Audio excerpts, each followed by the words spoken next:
If you haven't heard about Anchor by Spotify, it's the easiest way to make a podcast with everything you need all in one place. Let me explain. Anchor has tools that allow you to record and edit your podcast right from your phone or computer. When hosting on Anchor, you can distribute your podcast on listening platforms like Spotify, Apple Podcasts, and more. It's everything you need to make a podcast in one place. And best of all, Anchor is totally free. Download the Anchor app or go to anchor.fm to get started. That's Anchor, Anchor, and get your podcast started today.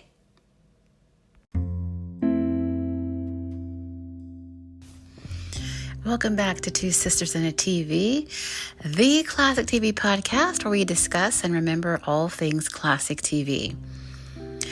You know, I will never forget the very first time I saw an episode of Family Affair. I was in second grade and I had a Mrs. Beasley doll of my own. I had her for a few years and I'd never seen Family Affair before, so it was a brand new show to me. And when I saw Buffy with her own Mrs. Beasley doll, I got so freaked out. This is a true story. My mom was in the kitchen cooking dinner. I ran to the kitchen, grabbed my mom, brought her in front of the TV, and asked her, why does this girl have Mrs. Beasley? You know, what's she doing with Mrs. Beasley? Was really, really upset and freaking out about this. So she calmly explained to me that she had the doll first. The doll was hers in the beginning, and that I just kind of, had my own copy of it. So after she explained it to me, then I got it. But that was my introduction to not only Family Affair, but to also the character of Buffy. So today I want to talk about the very short and pretty sad life of Anissa Jones, who portrayed Buffy on the show. Now, Anissa Jones was born in March of 1958, and at a very early age, her mother really wanted to push her into show business. I mean, of course, Anissa, a beautiful little girl, very talented. She was taking dance lessons when she was like 4 years old, and then she started doing commercials. By the time she was like 6 years old, she'd already done like 4 commercials or so. So her mom was very driven, very determined to make sure that she had a career in show business. Her mother, Paula, the typical demanding, pushy, overbearing stage mother. So in 1966, when Anissa was 8, producers were preparing for a brand new TV show to debut that fall titled Family Affair. It came from Don Fedderson, who also produced My Three Sons. So immediately, Anissa was cast in the role of Buffy Davis. Her real name was actually on the show Ava Elizabeth Patterson Davis. Buffy, of course, being her nickname. So Buffy is an orphan. Buffy and her twin brother Jody and their big sister Sissy, their parents were killed in a car accident the year before, and they had been living with different relatives within the family. They were definitely not stable. They had no stability. They were not very well adjusted. No one in the family really wanted to keep them, and they were all split up. The 3 of them were divided amongst different relatives. So finally, Buffy lands on the doorstep of her Uncle Bill Davis, portrayed by Brian Keith. Now, Buffy really doesn't know her Uncle Bill. Uncle Bill really doesn't know Buffy either, because he and his brother were not that close. And so this, of course, these are his brother's kids. So all of a sudden, Buffy and her little doll, Mrs. Beasley, land on Bill's doorstep. Of course, also he has his butler who lives with him and takes care of him, Mr. French, portrayed by Sebastian Cabot. So all of a sudden, here are these 2 grown men are with this little adorable girl, and they don't know what in the world to do with her. But Buffy actually stole the show. The series made its debut on September 12th, 1966 on CBS. And I must say that the character of Buffy stole the show right away. I mean, she became the star of that show from the very beginning. Every scene she was in was basically hers. And so, of course, long story short, Uncle Bill and Buffy, they become very close. And so he decides that he is going to go ahead and, keep her. Because Uncle Bill, again, knew nothing about being a parent. He didn't have any kids. He was a swinging bachelor. He was an engineer, lived in this big, beautiful apartment in New York City. Had no experience at all with children. But Buffy really won his heart. And so he decided that, she would just, live with he and Mr. French. Little did he know that Buffy also had a twin brother named Jody, portrayed by Johnny Whitaker. And they had an older sister, Sissy, portrayed by Kathy Garver. So they showed up on Uncle Bill's doorstep as well. Of course, lots of adjustments there. I mean, at one point, Uncle Bill didn't really want Sissy there at all. But over time, they all really fell in love with each other. And it didn't happen didn't take too long for them to all really fall in love with each other and really become a loving family. Family Affair, one of the most popular TV shows on during its run. It ran from 1966 to 1971. Now, when I discovered it, this was 1978, and I was under the impression that Family Affair was a current show. I had no idea that I was watching reruns. I didn't know the show had been on before I was even born. Until, again, my mom had to explain that to me. Again, I was very surprised. But despite the fact that the show had been on before my birth, I really connected to and bonded with the character of Buffy because I was that same age at the time. And the way that Buffy felt about things, a lot of the situations that she was in, just her mannerisms, her gestures, her, having Mrs. Beasley. I mean, I could relate to pretty much everything about that character. So she was my favorite right from the very beginning. I liked everyone on the show. I developed this pretty big crush on Uncle Bill because I thought that he was just really perfect. I mean, he was handsome and rugged. He was strong, but he was tender and gentle and loving. He was a good provider. So I thought he was just absolutely perfect. But Buffy was the character that I related to the most. As for Anissa really, honestly, didn't really want to be a child star. I mean, working on Family Affair, she did say that shooting was really hard, that it was a lot of work, and she'd rather have just been at school playing with her friends. I think Anissa wanted to be just a regular kid more than anything else. I don't think that she really wanted fame or fortune. She just made the best of the situation that she was in. But I think that was really what she wanted, just to be a kid. Family Affair, very demanding. I mean, working on any TV show is very demanding. It's demanding for an adult. But for a little girl, it was extremely demanding for her. And then the character of Buffy was so popular at that. And her mother, Paula, I mean, even when the show was on hiatus, Buffy was still, or Anissa rather, as Buffy, was still making personal appearances, and she was going on talk shows, and she was on the Emmys, and she was on Laugh-In, and so she was, making promotional appearances across the country. The little girl was always working. She could never be a child. And it's just unfortunate that she didn't get to experience the typical joys of childhood because she was always on the go, always working. Then she started doing movies. She did a movie with Elvis, and I think it was called Trouble with Girls. Susan Olsen was also in the movie, the future Cindy Brady, over on the Brady Bunch. But I think that the main thing that really captivated the country with the show was the fact that it was very realistic. I mean, Family Affair, yes, it was very sweet. It was sugary sweet, but it was also very realistic. I mean, they dealt with very serious storylines. You never forgot the fact that these kids were orphans. I mean, Uncle Bill loved the kids and they loved him. Mr. French, again, he grew to really adore the kids and they adored him. But you never forgot the fact that these kids had lost both of their parents tragically and suddenly, and that they had been shuffled around for a whole year. And they were always afraid of some kind of way leaving Uncle Bill. That was like a running theme throughout the series. These kids were always afraid that something was going to happen to Uncle Bill, that he was going to get tired of them and kick them out, or that, he would wind up dying like their parents did. So I don't really watch Family Affair that much anymore. Every now and then I'll go to YouTube and I'll watch an episode, but now that I'm older, it's just a different feeling watching it now. The show is it's a tearjerker. There are a lot of sad episodes, a lot of sadness within the show, and even the theme song makes me sad. It's kind of hard to explain, but I still do, like I said, adore it. Have very, very happy memories of watching it. Still have my Mrs. Beasley doll, actually. But I just don't watch it very often because, again, there's just a sadness to it.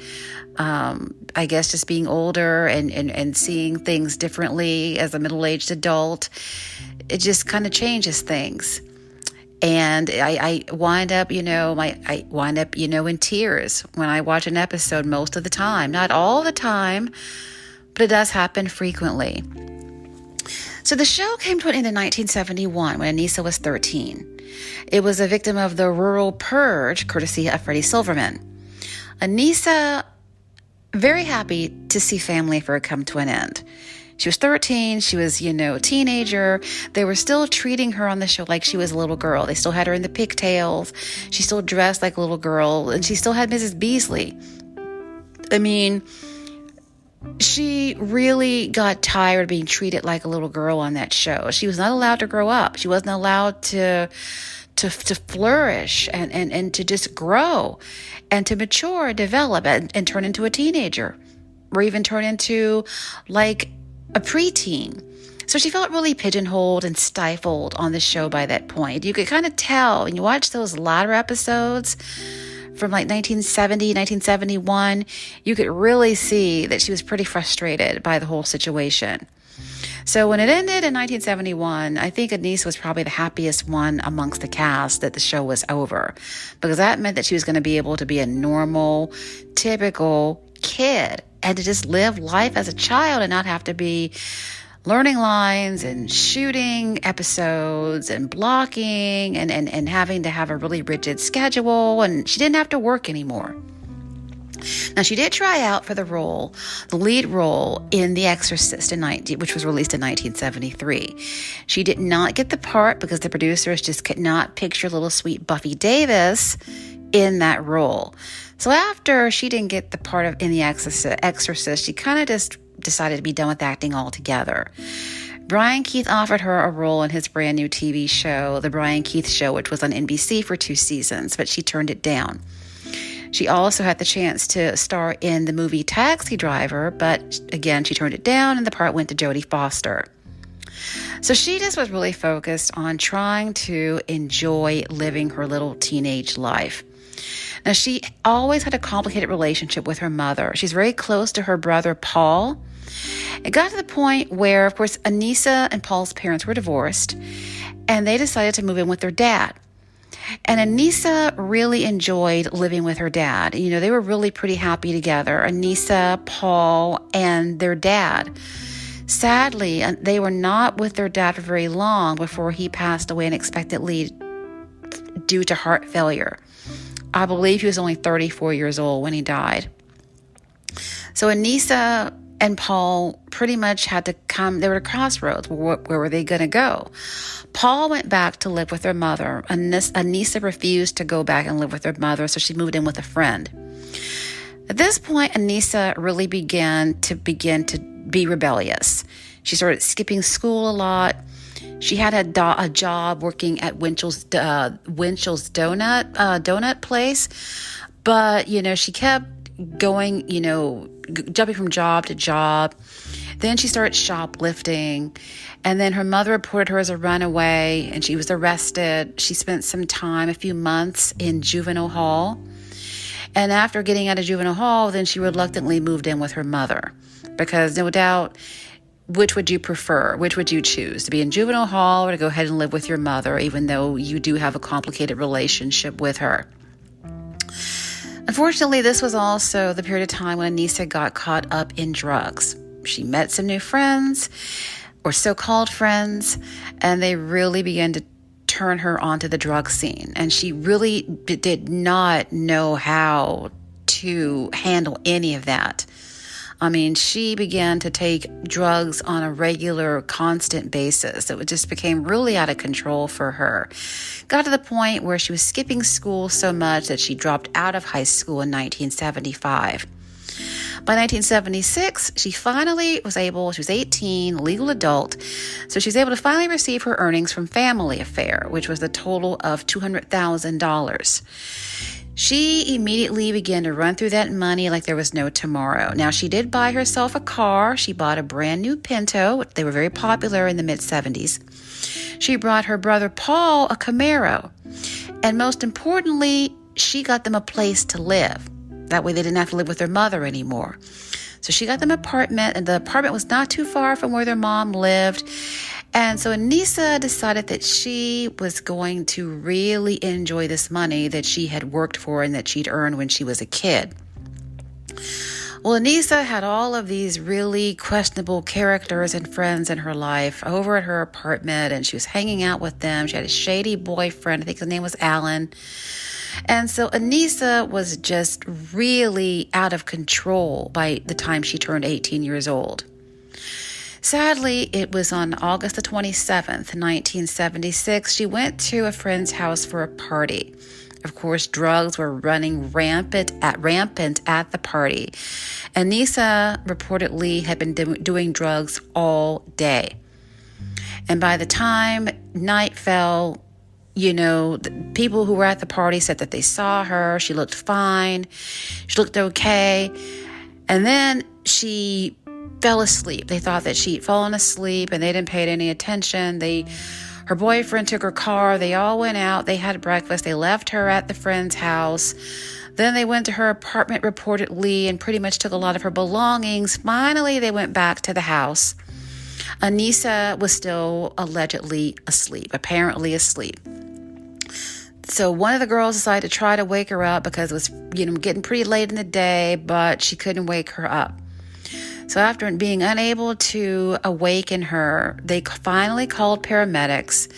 They arrived, and sadly, she was pronounced dead. She was only 18 years old, and she ended up dying of a massive drug overdose. It was, according to the coroner, it was the most massive drug overdose he had ever seen in his career. After the toxicology reports came back, it was discovered that Anissa had cocaine in her system, along with PCP and Quaaludes and Seconal, which of course was an anti-anxiety drug. There's also a small vial of blue liquid found right next to Anissa. Not sure what that was. Not sure if any of it had been consumed. Not sure if the vial was full or partially empty, but that was lying next to her. Sadly, Anissa ended up dying at the age of 18 years old, not really experiencing life at all. As much as the life that she did experience, not very happy, stressful, and just really filled with not being able to really enjoy her life. There's a private memorial for Anissa, and she was cremated. Her ashes were scattered into the Pacific Ocean. Now, the doctor who prescribed her the Seconal was charged. He was charged with 11 felony counts. He should not have been prescribing her that medication, Seconal. So he ended up, being arrested, and he was in jail awaiting trial. He suddenly died 4 months to the date after Anissa did. Anissa died, of course, on the 28th of August. He died on the 28th of December, 1976. So, of course, the case was closed, but Anissa's family, her mother and brother, sued his estate, and they were actually awarded $79,500 in 1979. It was determined that the doctor was 30% responsible for her death, while Anissa was responsible for 70% of her own death. Sadly, Anissa's brother Paul, whom she was so very close to, would also die of a drug overdose in 1984 at the age of 24. Her mother Paula would move back to Detroit, and she would die in 2012 due to natural causes. The only surviving cast members of Family Affair are Johnny Whitaker and Kathy Garver. The year after Anissa's passing, Sebastian Cabot died of a stroke. And in 1997, Brian Keith, who portrayed Uncle Bill, took his own life. Brian Keith was terminally ill. His daughter, Daisy, had recently committed suicide. He was in a very unhealthy, precarious financial situation. Brian Keith, definitely a person who wanted to be in control of his life, and that's the way that he lived. And so he was determined that not only was he going to be in control of his life, he was going to be in control of his death. He wasn't going to live life that way, so he was going to bring his own life to an end. I remember hearing about his death from my mom. She heard it on the news. He died June 24th, 1997. He was 75 years old. So Family Affair again, if you've never seen this show, I would recommend checking it out. It is a really good show. Like I said, really very adult theme. That's why it was so popular amongst adults during its 5-year run, because lots of the episodes adults could relate to and still can. It was a top 10 show. It reached as high as number 4 in the ratings during the 1967-68 season. I believe it was the 4th highest rated show in the country. And I believe that you can watch it on Amazon Prime. I think it's streaming over there. And of course, the entire series is also available on DVD. I have the first season myself, but again, I watch it very, very sparingly these days. Just because I don't watch Family Affair very often doesn't mean I still don't have a very special place in my heart for this show. And I definitely have a very special place in my heart for Buffy. I'll never forget that cute little blonde girl and her Mrs. Beasley doll, or the show itself. So I just wanted to take the time to do an episode in tribute to Anissa, because she's someone that definitely should not be forgotten. She's someone who I wish had lived longer and who could have really experienced life. And not only experienced life, but I wish that she could have enjoyed life more than she did, because she really did not enjoy her life very much at all during those 18 years that she was here. So Anissa, this episode is for you. You're still very much missed, still very much loved, and I will never forget those days watching you on Family Affair after school every day when I was a kid. Those days are forever seared in my heart and in my memory. And that's going to wrap up this episode, this tribute to the beautiful Anissa Jones and the character of Buffy Davis. Thank you so much. And Family Affair itself, the entire TV show itself. Also, Sebastian Cabot, Brian Keith, Johnny Whitaker, and Kathy Garver. Can't leave them out. And Nancy Walker, who had a recurring role on the show in its final season. So that, again, will bring this episode to a close. Thank you so much for joining us. Thank you for always tuning in. We'll be back with a brand new episode next week. And until that time, we'll see you all then.